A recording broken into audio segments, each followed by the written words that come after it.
Isbio, c'est la première carte 100% papier, biodégradable, respectueuse de l'environnement et made in France. Elle offre une vraie alternative au PVC.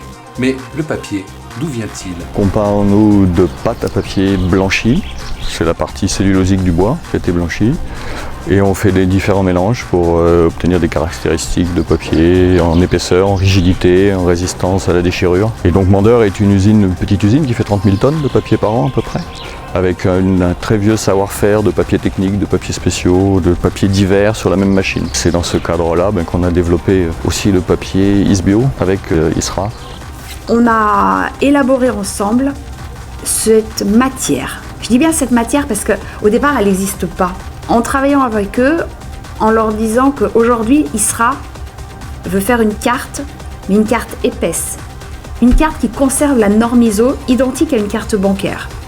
Une carte sur laquelle on peut mettre une piste magnétique. Aujourd'hui, on peut y mettre une puce. En travaillant avec eux, et c'est là qu'on voit la réactivité, la force d'entreprises françaises, la proximité surtout, la volonté d'aboutir à un produit qui est complètement écologique, biodégradable et recyclable. Alors, Isbio, ça fait quelques années qu'on travaille dessus, ça fait quelques années qu'on produit. C'est parti effectivement des grandes tendances du marché, de dire on veut un produit de plus en plus écologique. Et on l'a fait à la façon ISRA.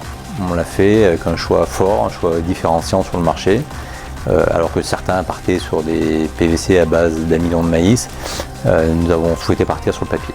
En fait, faire de l'écologie, c'est pas uniquement acheter un matériau et se dire voilà, je l'imprime et je fais un produit écologique. On a voulu avoir une vraie démarche complète sur ce type de produit. Donc je l'ai dit, le matériau vient de forêts gérées durablement, le papetier est proche de chez nous.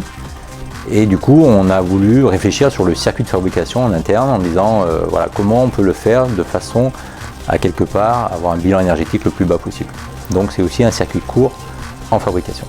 C'est pas plus cher qu'une carte PVC. On essaye justement d'arriver à faire presque moins cher qu'une carte PVC. Tous ces petits efforts mis bout à bout avec une grande logique nous amènent aujourd'hui à un produit Made in France, certifié Made in France, avec un prix économiquement bien placé sur le marché. Aujourd'hui, on est en dessous d'une carte PVC.